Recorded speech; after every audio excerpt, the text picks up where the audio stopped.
ఇప్పుడే BJP MLA Rakesh Reddy గారు phone line లో జాయిన్ అయ్యారు. నమస్తే అండి రాకేష్ రెడ్డి గారు. నమస్తే అండి. నమస్తే రాకేష్ రెడ్డి గారు, 2026 లో ఈ 6 మంత్స్ ఆల్మోస్ట్ 6 మంత్స్ లో ట్రెండింగ్ వర్డ్ ఏదైనా ఉంది అని అంటే అది హంసే జోడో.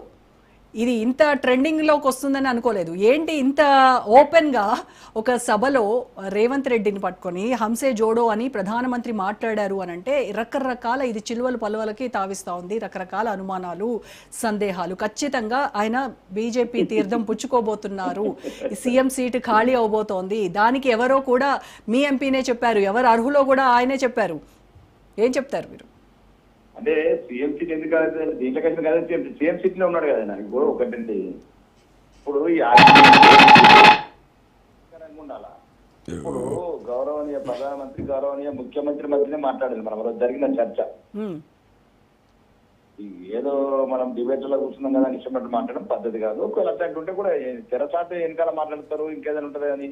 బహిరంగంగా తెలంగాణ ముఖ్యమంత్రి మాట్లాడింది ఏంటంటే మాకు చాలా క్లియర్ గా 2.5 సంవత్సరం చేతి విష ప్రచారం చేస్తున్నారు, ఒక అబద్ధాల ప్రచారం చేస్తున్నారు కేంద్ర ప్రభుత్వం మీద. అది క్లియర్ గా రాష్ట్ర ముఖ్యమంత్రి ఏమన్నాడు, మీ గుజరాత్ కి ఇచ్చినట్టు మాకు ఇవ్వండి అని చెప్పిన తర్వాత ఎవరు మన్మోహన్ సింగ్ గారు ఇచ్చినట్టు మీరు ఇవ్వండి అంటే చెప్పాడు. 10 సంవత్సరాల రేవంత్ జీ 10 సంవత్సరాల లెక్కలు నీకు పంపిస్తాను, ఒకవేళ నీకు కావాలంటే 50% నిధులు తగ్గిపోతాయి. ఒక నిజమే గుజరాత్ కి ఇచ్చినట్టు ఇస్తాము, కానీ మాత్రం జ్ఞాపకం పెట్టుకోండి ఇప్పుడు మీకు ఇస్తున్న దాంట్లో సగమే వస్తాయి. అక్కడ ఒక గ్రామర్ వాడు ఉంది, దయచేసి చాలా మందికి మరి మళ్ళీ హిందీ లాంగ్వేజ్ మనం నేర్చుకోవాలి. మళ్ళీ ఒకసారి తెలంగాణలో బాపర్ మత్ కోజో అన్నాడు, ఇద్దరు కోజ్రే. ఏదైతే గుజరాత్ కు మీరు ఎక్కువ నిధులు తీసుకుపోతున్నారో అని ఒక ఏదైతే మీరు ఒక కట్టుకట్టలు మాట్లాడుతున్నారో వాపర్ మత్ కోజో हमारा साथ जोड़ो కేంద్ర రాష్ట్ర దోనో మిల్కే డెవలప్ అయింది అన్నాడు వికసిత భారత్ కు. అంటే దాని అర్థం ఏంది, మీరు అనవసరంగా లేనిపోని అని వెతకకండి, తవ్వకండి, అక్కడ ఏమి లేదు, ఇప్పటికే మీకు ఎక్కువ ఇస్తున్నాము. ఒకవేళ మీరు గుజరాత్ కి ఇచ్చినంతగా ఇది కాదు, మీరు మాతో కలిసి రండి, ప్రభుత్వ నిర్వహణలో కలిసి రండి, కేంద్రము రాష్ట్రము కలిసి వెళ్తే వికసిత భారత్ కళ సాకారం అవుతుంది. మళ్ళా దాన్ని కంటిన్యూషన్ చెప్పాడు. ఏ రాష్ట్రంలో భారతదేశంలో ఏ రాష్ట్రంలో ఏ ప్రభుత్వం ఉండొచ్చు, ఏ పార్టీ అని ఉండొచ్చు, మనం కలిసి నడవాలి అభివృద్ధి గురించి అని చెప్పాడు. దానికి సంబంధం లేనిది ఇక మనకు డిబేట్ చర్చలు ఉన్నాయి కదా. అంటే ఇప్పుడు రేవంత్ రెడ్డి మాకెందుకండి, మాకు 100 మంది రేవంత్ రెడ్డి ఉన్నారు మా పార్టీలో. Revanth Reddy party BJP MP Arvind కి హిందీ రాదా, లేకపోతే ఆయనకు అర్థం కాలేదా ప్రధానమంత్రి మోదీ చేసినటువంటి వ్యాఖ్యలు? మరి ఆయన ఎందుకు అన్నారండి?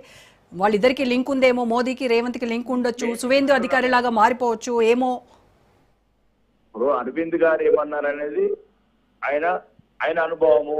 ఆయన నేను చెప్పేది ఏంటంటే మాకు 100 మంది రేవంత్ రెడ్డి ఉన్నారు మా పార్టీలో. రేవంత్ రెడ్డి ఇప్పటికే 3 పార్టీలు మారాడు. టిఆర్ఎస్ లో ఉన్నాడు ముందు, తర్వాత తెలుగుదేశంలో ఉన్నాడు, ఇప్పుడు కాంగ్రెస్ లో ఉన్నాడు. ఆయన ఇప్పుడు ఏ పార్టీ ఉంటాడో ఏముంటాడో కాంగ్రెస్ సమస్య లేదు. మేము అక్కడ గౌరవనీయ ప్రధానమంత్రి గారు మాట్లాడింది మాత్రం కలిసి ముందుకు వెళ్దాము, రాష్ట్రాలు కేంద్రము, మీరు అనవసరంగా వాపర్ మత్కోజో లేని దగ్గర మీరు గుంతలు దుబ్బకండి, అట్లాంటిది ఏమి ఉపయోగం లేదు, కావాలంటే లెక్కలు పంపిస్తాను, 10 సంవత్సరాలు ఏమిచ్చాము మళ్ళీ మళ్ళీ మళ్ళీ రిపీట్ చేయండి. ఒక గౌరవ దేశ ప్రధాని ఒక రాష్ట్ర ముఖ్యమంత్రి మాట్లాడిన మాటలు. ఒకవేళ రాజకీయాలు చేయాలనుకుంటే బ్రహ్మాండంగా రాజకీయ వేదికలు చాలా ఉంటాయి, అంతర్గత వేదికలు చాలా ఉంటాయి, పొత్తులు కావచ్చు, ఇన్కమింగ్ కావచ్చు, అటు చాలా ఉంటాయి. పార్టీలు మాట్లాడడం తప్పు కాదు, పక్కన రావడం తప్పు కాదు. అయితే బీఆర్ఎస్ నాయకులు మేము ముందు నుంచి చెప్తూనే ఉన్నాము, ఇటు కాంగ్రెస్ బీజేపీ 2 జుగల్బందీ నడుస్తూ ఉంటుంది. అది ఇప్పుడు తేట తెల్లమైంది బహిరంగ వేదిక పైన. ఇంత బహిర్గతంగా ఒక సీఎం ను హంసే జోడో అని అన్నారు అని అంటే ఇంకా వాళ్ళిద్దరి మధ్య బంధాన్ని ఇంకా ఇంతకంటే విడమర్చి ఏం చెప్పాలని అంటున్నారు. అందుకోసం కదా కాళేశ్వరంలో ఇప్పటికి 1,00,000 కోట్ల జిల్లాను అరెస్ట్ అవుతలేదు.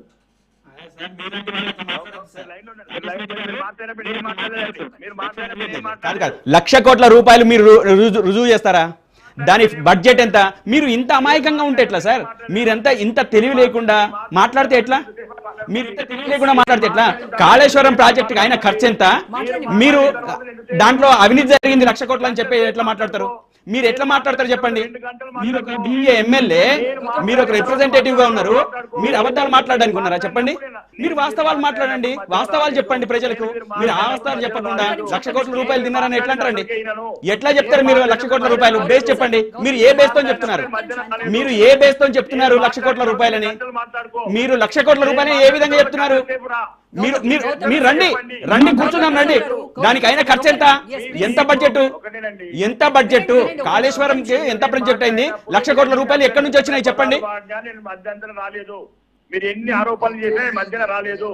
నువ్వు ఎన్ని అబద్ధాలు మాట్లాడినా రాలేదు. నేను ఏం మాట్లాడినాం? ఏ విషయం మాట్లాడినాం?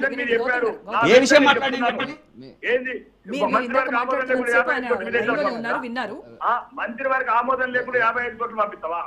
అదే కల్వకుంట్ల అకౌంట్ అనుకుంటారా? ఎందుకంటే చేస్తలేడు రేవంత్ రెడ్డి కేటీఆర్ ని. మీరు దేశవ్యాప్తంగా చేస్తున్నదేనండి. ఇప్పుడు కొత్తగా చేసేది ఏముంది? దేశవ్యాప్తంగా మీరు చేస్తున్నదే. మీకు సువేందు అధికారి 5 లక్షల రూపాయలు జేబులో పెట్టుకుంటున్నది మాట్లాడింది మా ప్రధానమంత్రి గారే కదా, మేం కాదు కదా. ఇదే దేశ ప్రధానే కదా. సువేందు అధికారి డబ్బులు తీసుకున్నాడు, అవినీతి పరుడని మాట్లాడింది మేం కాదు కదా. ఆ రాష్ట్రంలో పోయి మీటింగ్ పెట్టి మాట్లాడింది ఎవరు? ప్రధానమంత్రి మోదీ కదా. దాని మీద మీ యూట్యూబ్లలో పెట్టింది, మీరు ప్రచారం చేసింది మీరు కదా. ఆ తర్వాత ఆయన మీ దాంట్లో చేరిన తర్వాత యూట్యూబ్ల నుంచి తీసే అకౌంట్ల నుంచి తీసింది మీరు కదా. మీరు గురువింద మాటలు మాట్లాడద్దండి. మీరు గురువింద మాటలు మాట్లాడద్దు. రాకేష్ గారు, మీరు గురువింద మాటలు మాట్లాడకండి. మీరు దేశవ్యాప్తంగా ఏం జరుగుతున్నదో 1 కాదు 10 చెప్తా, 10 కాదు 100 చెప్తాను నేను. హేమంత విశ్వశర్మ ఏ కుంభకోణంలో చేరుకున్నాడండి? హేమంత విశ్వశర్మ ఏ కుంభకోణము? అజిత్ పవార్ ఏ కుంభకోణము? మీరు చెప్పండి. సువేందు అధికారి ఏ కుంభకోణం? మీరు మాకు చెప్తున్నారా? మీరు నీతులు చెప్పడానికి మాకు బయలుదేరినరా ఈ రోజు దేశవ్యాప్తంగా? గౌతమ్ గారు ఒక్క నిమిషం, ఆయన మాట్లాడేది వినబడట్లేదు అసలు. ఒక్క నిమిషం. మీరు 1,00,000 కోట్లు అన్నారు కాబట్టి నేను మాట్లాడినా, లేకపోతే నేను మాట్లాడేటోని కాదు. కాళేశ్వరంకు కేటాయించిన బడ్జెట్ ఎంత, ఖర్చు ఎంత? మీరు మాట్లాడేటప్పుడు కరెక్ట్ గా మాట్లాడండి. 1,00,000 కోట్లు దానికి కేటాయించింది ఎంత, అవినీతి జరిగింది ఎంత? మీ ఆబ్జెక్షన్ చెప్పారు కదా. ఒక్క నిమిషం ఆయన మాట్లాడివ్వండి, కంప్లీట్ చేయనివ్వండి. ఎస్ రాకేష్ గారు, రాకేష్ రెడ్డి గారు చెప్పండి. రాకేష్ రెడ్డి గారు ఎస్ మాట్లాడండి సార్. ఇప్పుడు ఒకనేనండి, నేనేం చెప్తున్నాను, అతను మీరు ఒకవేళ అతను ఎంతసేపు మాట్లాడిన బీఆర్ఎస్ నాయకుడు నేను మధ్యన రాలేదు. ప్రజాస్వామ్యంలో అతనికి ఏదో అతని ఆలోచనలు చెప్తున్నాం. ఇది భారతదేశంలో గమనించాల్సింది, తెలంగాణ ప్రజలు గమనించాల్సింది ఒకటి. ఇంతవరకు కాంగ్రెస్ ఉన్న శాసనసభ్యులు కావచ్చు, అందరు కావచ్చు, కలిసింది బీఆర్ఎస్ లో కలిసింది కాంగ్రెస్ లో. ఇప్పుడున్న ముఖ్యమంత్రి పిసిసి ప్రెసిడెంట్ ఉన్నప్పుడు చెర్లపల్లి జైల్లో కల్వకుంట్లలో రూమ్ కట్టిస్తున్నాడు. నేను అన్న స్టేట్మెంట్ కాదు, పిసిసి ప్రెసిడెంట్ అన్న స్టేట్మెంట్. ప్రభాకర్ రావుని అమెరికాకి వెళ్ళి పట్టుకొచ్చిండు. ఎలిఫెంట్ ట్యాపింగ్ కేసు ఎందుకు ఆపినరు, ఎవరు ఆపినరు, ఎవరు కుమ్మక్కైనరు? మళ్ళీ ఇంకొకటి, ఈ రోజు దేనికంటే దానికి సిద్ధం, నేను శాసనసభ్యుకి రాజీనామా కూడా సిద్ధం. 55 కోట్లు IAS officer Arvind Kumar statement ఉన్నది అక్కడ. మరి మీరు కూడా సిబిఐకి అప్పగిస్తే 24 గంటల్లో దీన్ని లెక్క తేలుస్తామని అన్నారు కదా. 55 కోట్ల రూపాయలు ఎవరి సొమ్మని ఎందుకు పంపించారు విదేశాల? మంత్రివర్గ ఆమోదం లేకుండా అరవింద్ కుమార్ గారి స్టేట్మెంట్ అది. ఫార్ములా రేసులా నువ్వు ఇలా 55 కోట్ల పంపిస్తే రేపు 5,000 కోట్లు పంపుతావు. ఎవరి సొమ్ము? తెలంగాణ సొమ్ము. దానికి ఒక పద్ధతులు ఉన్నాయి, రాజ్యాంగం ఉంది, ఒక కాన్స్టిట్యూషన్ ఉంది, ఒక రూల్స్ బుక్ ఉంది. ఆయన అరవింద్ కుమార్ స్టేట్మెంట్ కేటీఆర్ చెప్తే పంపించినావు. మరి కేటీఆర్ చెప్తే 10,000 కోట్లు పంపిస్తావు తెలంగాణలో సొమ్ము. నియమాలు ఉన్నాయి కదా. నేను అనేది స్టేట్మెంట్ కాదండి, నేను శాసనసభ్యులుగా మాట్లాడుతున్నాను. ఎందుకు అరెస్ట్ చేస్తారు? కాళేశ్వరం అంటే సిబిఐ ఎంక్వైరీ లేట్ అవుతుంది. కుమ్మక్కైంది మీరు. కాబట్టి నేను బీఆర్ఎస్ గురించి ఒకటే, రేవంత్ రెడ్డి గారి గురించి మాట్లాడడానికి క్లారిటీ ఇచ్చాను. ఇక బీఆర్ఎస్ అనే దానికి నేను సమాధానం ఒకటే చెప్తున్నాను. ఈ రోజు బీఆర్ఎస్ వాళ్ళు ఎవరైనా సరే కల్వకుంట్ల కవితమ్మకు సమాధానం ఇచ్చినాకనే మాట్లాడండి తెలంగాణలో. ఈ కల్వకుంట్ల కవితమ్మ వాళ్ళ కుటుంబ సభ్యురాలు 10 సంవత్సరాలు ఆ ప్రభుత్వంలో, ఆ ఫ్యామిలీలో ప్రముఖ పాత్ర వహించిన నాయకురాలు. ఒకటే పదానికి చెప్పండి, ఎన్ని కట్టలు కట్టిన పీక్ కట్టలు కట్టినా అని గౌరవనీయ మాజీ ముఖ్యమంత్రి గారిని అడిగింది. తెలంగాణ ప్రజలకు క్షమాపణ చెప్తున్నాము, ఉద్యమాలు చేసిన వాళ్ళకు ఉరిపెట్టినామని చెప్పింది, అన్యాయం చేసినామని చెప్పింది, అవినీతి చేసినామని చెప్పింది. నేను అనలేదమ్మా. నేను మాజీ ముఖ్యమంత్రి కల్వకుంట్ల చంద్రశేఖరరావు గారి కన్న కూతురు కల్వకుంట్ల కవితమ్మ అన్నది. 1,000 కోట్లు స్కామ్ చేసిండు మా బావ అన్నది. మా అన్న సంతోష్ అన్న 1,000 కోట్లు అవినీతి చేసి తిమింగలాల్లాగా మా నాన్నని మొత్తం మోసం చేస్తున్నారంట. నేను అనట్లేదు. ఓకే రాకేష్ గారు, నేను అడిగిన ప్రశ్నకు సమాధానం చెప్పలేదు. సిబిఐ ఎంక్వైరీకి వేస్తే నువ్వు 48 గంటల్లో ఇది లెక్క ఏంటో తేలుస్తాము, మీ ముందు ఉంచుతామని అన్నారు కదా, ఏమైంది సిబిఐ ఎంక్వైరీ? మేము అడిగిందేమో కాళేశ్వరం కాళేశ్వరం. కాళేశ్వరం మీద మొత్తం మీద ఎంక్వైరీ అడిగినాం. మేము వాళ్ళు 9,000 కోట్ల వరకు కొద్ది ఏదైతే కాంట్రాక్ట్స్ ఉన్నాయో కొద్ది వరకు పార్ట్ వరకు మాకు పంపారు. రేవంత్ రెడ్డి ఒక్కడిగా ఉందా తెలివి? అంటే మిగతా దాన్ని సెటిల్మెంట్ చేసుకుంటారు ఇతర పార్టీలు. 9,000 కోట్లకు మాకు సిబిఐ ఎంక్వైరీ మమ్మల్ని ఇబ్బంది పెడతారా? జరిగింది 94,000 కోట్ల అవినీతిలో ఎంత మింగిరు? ఎందుకు ఈరోజు పనికి రాకుండా అయింది? నెలకు 7,000 కోట్లు ఎందుకు కట్టుతున్నాం వడ్డీ? 11% వడ్డీకి తీసుకుంటే 7% చేస్తాం బీజేపీ. తెలంగాణ రాష్ట్ర ముఖ్యమంత్రి తెలంగాణ అసెంబ్లీలో చెప్పిండు. ఈ రోజు బీఆర్ఎస్ ఏ నాయకుడైనా సరే ఒకటే మాట చెప్తున్నానండి, కల్వకుంట్ల కవితమ్మకు సమాధానం చెప్పినాక మీరు బయటకు రండి. రైట్. ఎవరి కల్వకుంట్ల కవితమ్మ? రైట్ రైట్ రాకేష్ గారు. అన్ని రకాలుగా అన్ని రంగాలలో తెలంగాణను ముంచిండ్రు, అవినీతి చేసిండ్రు, మొత్తం అన్ని రకాల భక్తు పట్టించిండ్రు, అమరవీరులకు అన్యాయం చేసిండ్రు అని క్షమాపణలు చెప్పింది. మీరు కూడా చెప్పాలి ఇప్పుడు. Right. Okay, thank you so much Rakesh Reddy గారు. ఎస్, లక్ష్మణ్ గారితో మాట్లాడదాం. సో లక్ష్మణ్ గారు ఇందా నుంచి చాలా ఓపిక్గా అన్ని పార్టీల అభిప్రాయాలు తెలుసుకుంటూ ఉన్నారు. సో ఒక విశ్లేషకుడిగా మీరేం చెప్తారు? ప్రధాని రేవంత్ను ఉద్దేశించి ఈ చేసినటువంటి ఈ హంసే జోడో ద్వారా మీకేమర్థమైంది? అంటే హిందీ సరిగా రాదు ఇలా మాట్లాడే వాళ్ళందరికీ అని చెప్పేసి బీజేపీ నాయకులు అంటున్నారు. మరి కాంగ్రెస్ వాళ్ళకు ఉన్నటువంటి అనుమానాలు వాళ్ళు వెలిబుచ్చారు. మీరేం చెప్తారు సార్?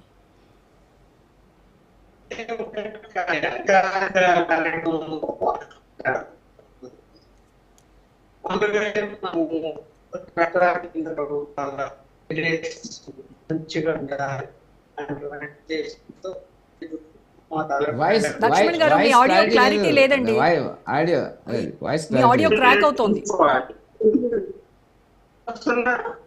లేదు, అది క్రాక్ అవుతోంది. ఎస్, లేదు సార్, అసలు సరిగ్గా లేదు. మీది నెట్వర్క్ చాలా వీక్గా ఉన్నట్టుంది సార్ సిగ్నల్. గతంలో కూడా లక్ష్మణ్ గారు ఇదే ప్రాబ్లం వచ్చింది, మీతో వాయిస్ సరిగా లేదు. ఎస్, లేదు, పీసీఆర్ వాళ్ళు ఒకసారి మీరు కాంటాక్ట్ చేయండి లక్ష్మణ్ గారిని. ఎస్, గౌతమ్ గారు. రోజా గారు, రాకేష్ రెడ్డి గారు మాట్లాడిన దాంట్లో